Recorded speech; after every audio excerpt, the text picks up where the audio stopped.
At my son's 16th birthday dinner, my dad handed him a $10 McDonald's gift card. Then, in front of everyone, he gave my nephew, who would also just turn 16, the keys to a car. My son tried to smile, but he couldn't. So I stood up, took out my own keys, and said, "Happy birthday, son. 2022 Tacoma, paid in full." My dad's face turned purple. The moment my son's smile faded, something in me changed for good. We were in a rented banquet room at Luigi's. Half the family was already tipsy on cheap Chardonnay and nostalgia, red tablecloths, folding chairs, and sad balloon bouquets leaning in the corner. It was meant to be a joint 16th birthday dinner for my son and my nephew. Same age, same grade, same grandparents. Apparently not the same worth. My dad stood with his wine glass and used that attention-grabbing voice he's always loved. He gave a long speech about two fine young men and carrying on the Martin name. People clapped. My sister wiped fake tears. My mom dabbed at her eyes like we were at an award show.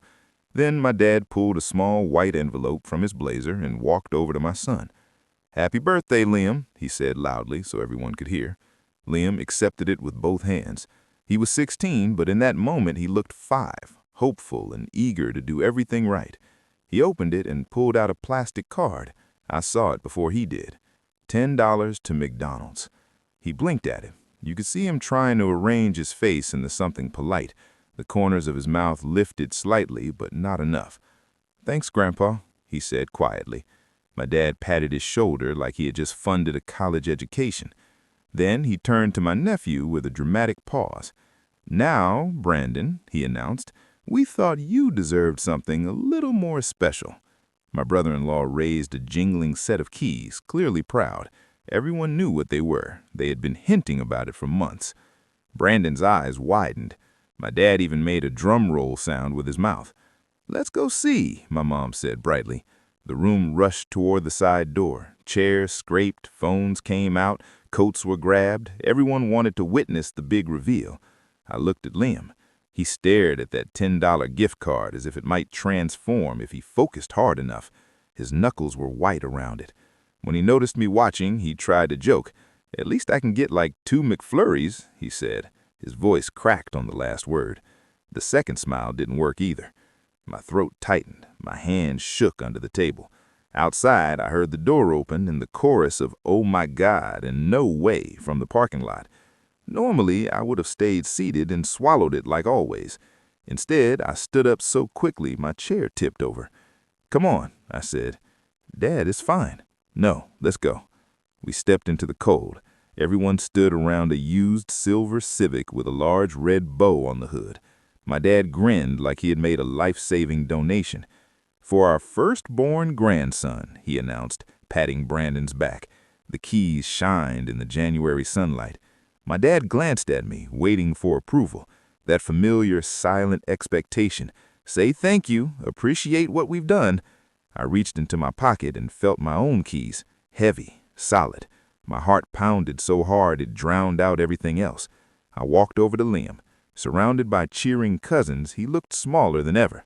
I placed the keys in his hand. "Happy birthday, son," I said clearly. He stared at them, confused. "Dad? The Tacoma is yours, paid in full this morning. The title's already in your name. 16 means you drive your own truck, not just borrow mine." For a moment, the parking lot went silent. Then my dad's face darkened. "What? Jacob, you're joking." I kept my voice steady. "You gave Brandon a car. I gave my son one too." My sister's mouth dropped open. My mom clutched her necklace like we were in a daytime drama.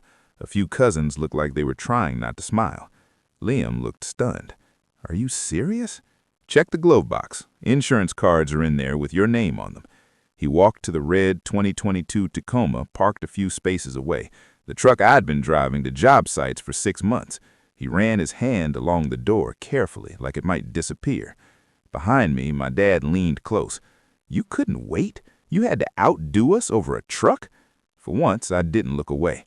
"No," I said calmly. "I just needed my son to know he's worth more than $10 in fries." He opened his mouth, then shut it and went back inside. The rest followed. The excitement ended. My mom muttered something about it being unnecessary as she passed. Others avoided eye contact. Liam slid into the driver's seat, still holding the keys carefully. I stood in the cold parking lot watching him. I felt anger, shame, and something else, resolve. I didn't realize it yet, but that was the last time my parents would embarrass my son on my dime. My name is Jacob. I'm 45, I live in Dayton, Ohio, and I'm a plumber. I own Martin and Son Plumbing, though the "and Son" used to serve my dad's ego more than any paperwork. I run 2 trucks, employ 3 workers, and spend most days under sinks or in crawl spaces, hoping clients remember to keep their dogs away from the bathroom door. I've been divorced for 6 years. Liam lives with me full-time and sees his mom every other weekend. She's not the villain here. My parents tried to make her one when we split, but we simply weren't compatible. We co-parent well, we communicate, it works. My parents live 15 minutes away in the same ranch house where I grew up. My mom, Linda, retired from the post office. My dad, Ron, is semi-retired, which mostly means he shows up at my job sites to tell my employees they're doing everything wrong. I'm the middle child. My older sister, Megan, married a man my parents admire because he wears a suit and maintains a polished LinkedIn profile. Their son is Brandon, the golden boy with the new Civic. My younger brother, Kyle, moved between majors, jobs, and apartments until he returned to my parents' house 5 years ago. He's still there. Somehow, I became the responsible one. When I earned my plumbing license and bought my first used work van, my dad insisted it was our business. He wanted his name attached to everything, even though he had left plumbing a decade ago for management at a home improvement store. I agreed. We opened a joint family business savings account called the Martin Household Reserve. The idea was simple. As my business grew, I would contribute most of the funds. It would cover slow seasons, equipment, and emergencies. But emergencies began to look like my parents' credit card bills. At first, it was small. Can you cover the electric bill? We're short on property taxes. Kyle's between jobs again. I paid it, $200 here, $300 there, $1,000 for a leaking roof. Then the requests grew. We found a great travel baseball league for Brandon, my mom said one spring. It's a wonderful opportunity. We just can't afford it right now. It was $2,000. I wrote the check. Kyle needs a reliable car for interviews, my dad said another time. I'll co-sign the loan. My dad added another time. Your mother deserves a proper kitchen. We'll use the reserve and pay it back. I said yes. In reality, about 80% of that account was my contribution. I told myself this was what a good son did. I'd made mistakes in my 20s before getting sober and licensed. Maybe this was repayment. Meanwhile, Liam became an afterthought. My parents celebrated Brandon's grades, sports, and relationships. When Kyle's lady friend had a baby, they practically moved in to help. They forgot Liam's 13th birthday entirely. On Sunday dinner, my mom said, "Is that this week?" like she was confirming a dental appointment. One Christmas, Brandon received an Xbox. Liam got a hoodie 2 sizes too big and a folded $20 bill. "Don't pout," my dad told him when he glanced at the console. "You know your dad doesn't like video games." For the record, I don't care about video games. I care about fairness. Whenever I tried to address it, my parents reminded me of everything they had done for me. "We help you so much, Jacob. We watched Liam for free. We let you move back in. I gave you my business name. Show some respect." And I did. I stayed quiet. I convinced myself it wasn't severe. Kids adapt. Liam had me. I would make it up to him. That joint 16th birthday was supposed to reset things. My mom called it the big boys' night. She booked the banquet room and ordered a sheet cake with both names. Megan and I split the cost. We want them to feel equally loved. She should have known better. We remained at the party after the gift card and Civic display only because Liam quietly asked me to. "Please don't make a scene," Liam whispered, his eyes glossy. "It'll only make it worse."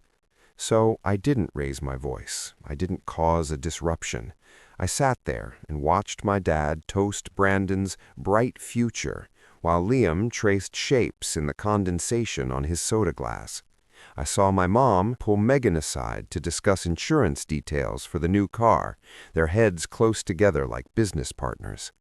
I watched Brandon's friends crowd into the Civic, honking repeatedly as he revved the engine again and again. No one asked Liam if he wanted a ride in either vehicle. No one seemed to notice how he flinched every time the horn sounded. When it finally ended, Liam hugged his grandparents, thanked them again for the gift card, and we walked out into the cold. The drive home was silent. Streetlights streaked across the windshield in orange lines. "So," I said, trying to keep my tone light, "how does it feel to own a truck?" He kept his eyes forward. "Like I stole it," he muttered. My chest tightened. "You didn't steal anything. I bought that truck. I chose to give it to you." "Yeah, but Grandpa looked angry. Everyone was staring." He kept turning the gift card over in his hands. "I don't want them to hate you because of me." That was the moment that mattered. Not the card, not my dad's reaction. It was my son believing he wasn't worth upsetting anyone for. "They don't get to hate me," I said quietly, more to myself than to him. "Not anymore." He frowned. "What does that mean?" "Nothing you need to worry about." I squeezed his shoulder. "You're not the problem, Liam. You never have been." At home, he went straight to the driveway, climbed into the Tacoma, and sat behind the wheel. I watched from the kitchen window while the oven preheated for the frozen pizza I had promised him. He didn't start the engine or turn on the radio. He just rested his hands on the steering wheel. For the first time that night, his shoulders eased. My phone buzzed on the counter. Message from my mom. "You embarrassed your father tonight. That gift was inappropriate and showy. We've already done so much for you and Liam. Why would you try to outdo us?" Another text followed immediately. "We used the reserve money to help Brandon with his car. That was a family decision. You had no right to undermine it." I felt my stomach drop. I hadn't checked the Martin household reserve account in months. I had been transferring money into it regularly. Business was steady, and I was focused on jobs, not balances. I set the pizza down, wiped my hands, and opened a banking app. The account usually stayed around $25,000. It was meant to be a cushion. The balance read $4,382.17. I scrolled through recent transactions. 2 weeks earlier, cashier's check, $9,500. Memo, Brandon Car Fund. Thank you, Grandpa and Grandma. Another $3,000 for kitchen appliances. $800 for Kyle's credit card. Smaller withdrawals layered throughout. Over the last year alone, I had contributed nearly $15,000. My son received $10 to McDonald's. I leaned against the counter and closed my eyes. They hadn't just embarrassed Liam, they had financed it with my income. I should have monitored it. I should have drawn boundaries earlier. Instead, I kept paying.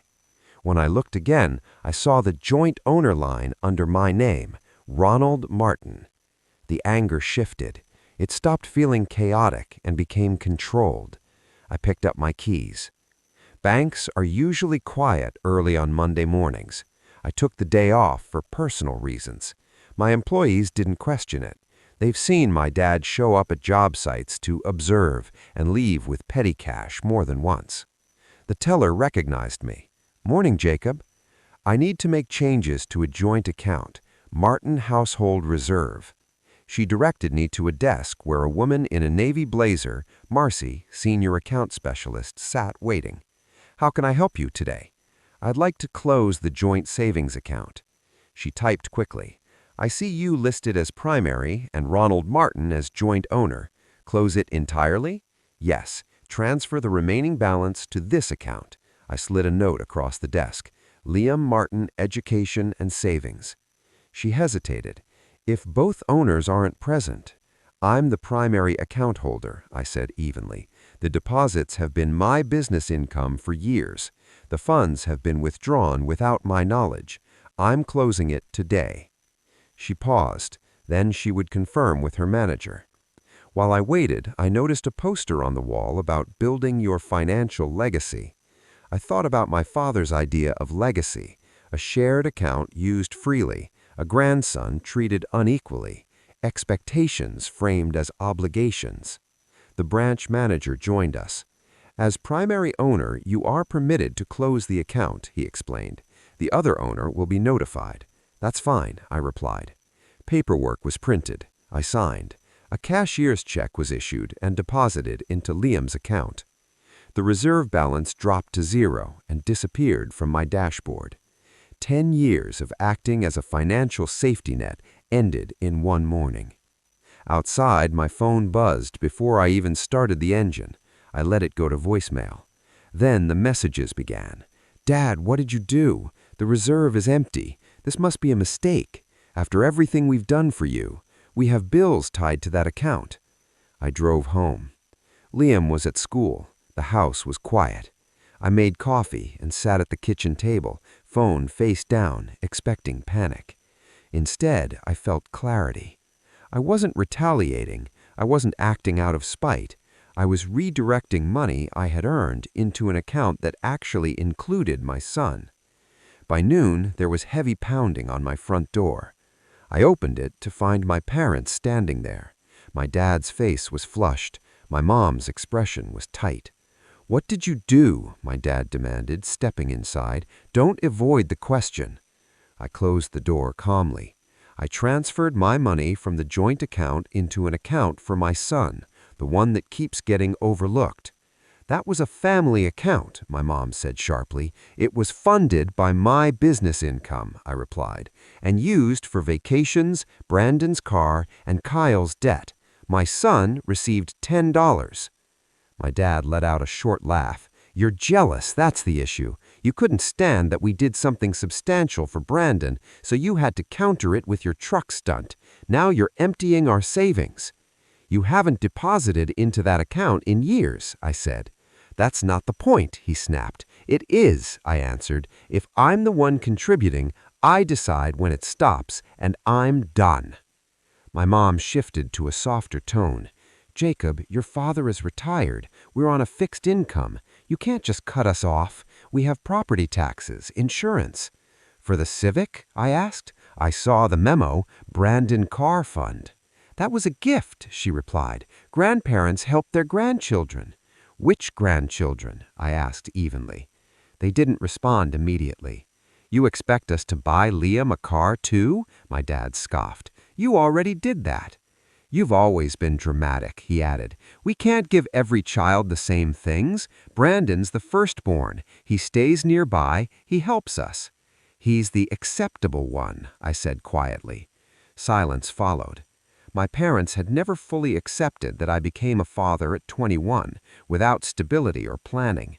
Even after we married Carrie, they questioned it.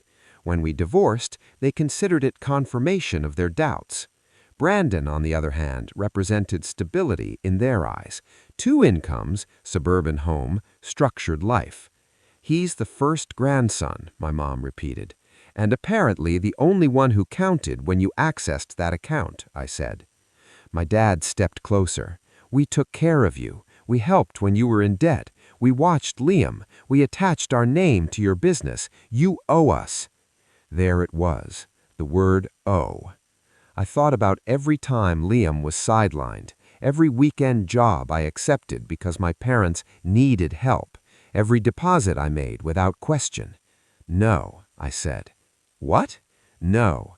I've repaid you many times over, in money, in labor, in silence when Liam was treated like he mattered less. That balance is settled." My mom's eyes filled. "So that's it? You're cutting us off over a gift?" "This isn't about a gift," I said. "It's about what it represented. My money funded one grandson's car while the other was publicly minimized. I'm simply acknowledging what that means." She reached toward me. "We can't afford this." "I'm serious," I said, stepping back. "I'm not your financial backup anymore. You're off my accounts. I won't fund a structure that excludes my child." My dad's voice hardened. "You'll regret this, when business slows, when you need help." I opened the door. "You should leave." They left without another word. After locking the door, I realized how long I had been holding my breath. The fallout was immediate. By mid-afternoon, my phone filled with messages. "Megan, Mom's been crying all day. You couldn't talk it out?" "Megan, Brandon feels terrible. He didn't know about the account." "Megan, You're punishing everyone over pride. Kyle, they're bad with money. Why shut it down without warning? Mom, we're your parents. Dad, the bank says it's legal, doesn't make it right. I didn't respond. Instead, I went to the hardware store and bought Liam a proper... When Liam got home from school, he dropped his backpack and headed straight for the driveway. "Can I drive around the block again?" he asked, hopeful. He'd gotten his learner's permit a month earlier. "Yeah," I said, "after we go through something first." We spent nearly an hour outside in the cold reviewing the basics: where to position the jack, how to check the oil, how to open the hood without catching his fingers. By the end, he was smiling for real. Not the tight expression from the restaurant parking lot, but a relaxed one. My phone buzzed in my pocket. I ignored it. "Hey, Dad." "Yeah?" "Are Grandma and Grandpa mad?" I paused. "Yes, they're upset." "Because of the truck?" "Because of money," I said. "Because I stopped letting them treat me like an ATM. They'll say it's about the truck, but it isn't." He thought about that. "Was it my fault?" he asked quietly. I placed my hand next to his on the steering wheel. "No, none of this is your fault. Adults made certain choices. I'm making different ones now." He nodded slowly. "If they're mad at you, do I still have to see them?" The way he phrased it told me everything. "Not if you don't want to," I said. "You're allowed to set boundaries too." He looked relieved, and that realization stayed with me. "Okay," he said. "Cool." His phone buzzed, a message from Brandon. "Bro, that truck is awesome. Sorry about Grandpa. He's being weird." Liam showed me. I smiled. At least one person understands. My parents didn't come back in person right away. Instead, they sent intermediaries. My Aunt Denise called first. "Jake, you know your parents aren't perfect, but cutting them off financially, that's extreme, isn't it?" "I'm not asking them for anything. I'm just not giving them unlimited access. There's a difference." "They're older," she reminded me. "My son depends on me. If it's between their extras and his future, I'm choosing him." She sighed, but didn't push further. My Uncle Pete sent a brief text. About time. Not everyone thought I was wrong. The family group chat erupted after Megan shared her version. FYI, Jacob emptied Mom and Dad's reserve account and bought Liam a truck to show us up. I didn't correct it. Cousin Jack asked, "Isn't that the account he's been funding?" Marlene replied, "I thought that was his business money." Jack wrote, "Uncle Ron always said it was family funds." Marlene responded, "Apparently family meant Jacob." I muted the thread. 3 days later, there was another knock at my door, quieter this time. Brandon stood on the porch, hands in his pockets, cheeks red from the cold. "Hey, Uncle Jake." "Hey, you lost?" He smirked. "No, I parked down the street so Grandpa wouldn't see if he drove by." I stepped aside. "Come in." He stood awkwardly in the hallway. "I just wanted to say, I didn't know about the money for the car. I thought Mom and Dad were paying. Grandpa said he was blessing me. I believed him." Brandon could be loud and overly confident, but he wasn't malicious. "I know you didn't write the check," I said. He exhaled. "He's been complaining nonstop about you, about the truck, saying you betrayed the family, saying Liam's ungrateful." "Sounds familiar," I said. He hesitated. "When Liam opened that card, I saw his face. That wasn't right. I tried to say something, but Grandma gave me that look." "I know that look," I said. He glanced at the Tacoma in the driveway. "It's a great truck. Liam's excited." "He should be. He's worked for it in his own ways." "I'm not mad. I'm glad he got something. And if you guys ever want to hang out without the full production, I'm in. Liam's more fun than half of them." Something eased in my chest. "Thanks," I said. After he left, I watched him walk back to a Civic. 2 teenagers, 2 vehicles, one family that had somehow made one of them feel like he needed to apologize for existing. I went inside and opened my laptop. If my parents weren't going to be part of Liam's support system, I would strengthen other parts. Cutting off financial access didn't solve everything. They shifted strategies. First came guilt. We had to borrow for property taxes. Do you know how humiliating that is? We incurred a late fee on the mortgage because you closed the account without warning. Your father is stressed. Are you happy? Then anger. You'll come crawling back when business slows. Blood is thicker than water. You chose a truck over your parents. Megan wrote, "You're letting a teenager divide you from the people who raised you." When that failed, they moved to character attacks. Aunt Denise accidentally forwarded me a screenshot from my mom. "He's being ruled by hurt feelings. That boy was always sensitive. Now he's raising Liam the same way. No toughness, no gratitude." I stared at it for a long time, then saved it as a reminder. Whenever I responded, I kept it simple. I'm not your backup bank. I'm focusing on my son. No arguments, no essays. Work remained steady. If anything, I had more clarity. I stopped answering unpaid emergencies and prioritized actual contracts. Liam started speaking more openly about his plans. "I've been looking at community college programs. ADOS looks interesting. Maybe HVAC? Or I could ride along with you more and learn plumbing." "You've got options," I said, "and a savings account in your name now. We can decide what makes sense." He grinned. "Feels unfair, like I'm ahead already." "It's not unfair. It's what happens when we stop financing other people's poor decisions." He laughed. A week later, Brandon texted him, "Family barbecue at Grandma and Grandpa's. You going?" "You can say no," I reminded him. He replied, "No thanks." Brandon texted back almost immediately, "Same." My parents' influence over the next generation wasn't as solid as they assumed. The first major holiday without them felt strange. Easter had always been elaborate. Ham, pastel decorations, porcelain rabbits, the whole routine. Even after my divorce, my mom insisted we attend. This year, there was no invitation. Instead, Megan posted photos online, Brandon and younger cousins searching for eggs in my parents' yard. The dog wore a rabbit costume. Liam saw the pictures over my shoulder while we stood at the grill on our small back porch. "Looks busy," he said. "Very," I replied. He flipped a burger carefully. "Do you miss it, the big family thing?" I considered it. The noise, the subtle critiques, the constant evaluation disguised as conversation. "I miss the idea of it, not the reality." He nodded. "I like this better. It's calmer, and the food's better."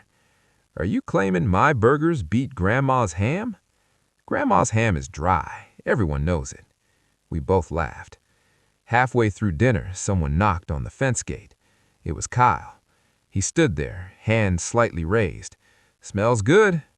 You get lost?" He took an exhausted breath. "Mom told me to invite you. I told her you wouldn't come. Then I realized I didn't want to be there either." He looked at the Tacoma. "Nice truck. Heard it caused a family war." "Something like that. Can I stay?" "Grab a plate." He did. Liam was cautious at first, then relaxed when Kyle complimented his grilling and asked about school. After dinner, while Liam showed Kyle the Tacoma's Bluetooth setup, my brother turned to me. "They're furious. Mom keeps saying you chose Liam over the family." "He is my family," I replied. "I know. They're telling everyone they supported you for years and you turned your back. They're skipping the part about the thousands I contributed." He looked embarrassed. "Yeah, once Mom started listing sacrifices, the math didn't add up." He took a breath. "I'm proud of you. I don't have the nerve to stand up to them yet, but watching you makes me think I don't have to live there forever. You're welcome here, as long as you can handle superior burgers and Liam's wild music." "Hey," Liam called from the truck. We laughed. It wasn't the old version of family. It was smaller, less polished, more honest. The real closure came quietly, through absence. Liam's 17th birthday arrived sooner than I expected. I had finally stopped bracing every time he drove the Tacoma. He had already scraped the bumper once and spent 2 weekends sanding and repainting it himself. "Consider it tuition," I told him. There was no joint party this time, no banquet room, no shared cake. I reserved a shelter at the small park nearby, the one with the worn grill, basketball court, and pond that always smells faintly of algae. We kept it simple: burgers, hot dogs, chips, his favorite store-bought cookie cake. He invited a few friends. Brandon came, Kyle came, Aunt Denise brought potato salad and a hug that lasted a second longer than usual. My parents did not attend. We left 2 folding chairs at the end of the table anyway, not because I expected them, but because I wasn't closing the door entirely. I just refused to approach it on my knees. The day went well. The boys played basketball until they were exhausted. Brandon helped Liam practice parallel parking between 2 orange cones I borrowed from my work truck. Kyle kept glancing at the road, pretending not to check for my parents' car. At one point, Brandon and Liam leaned against the Tacoma, laughing.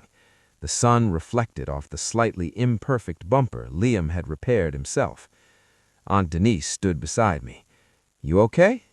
"Yeah." She nodded towards the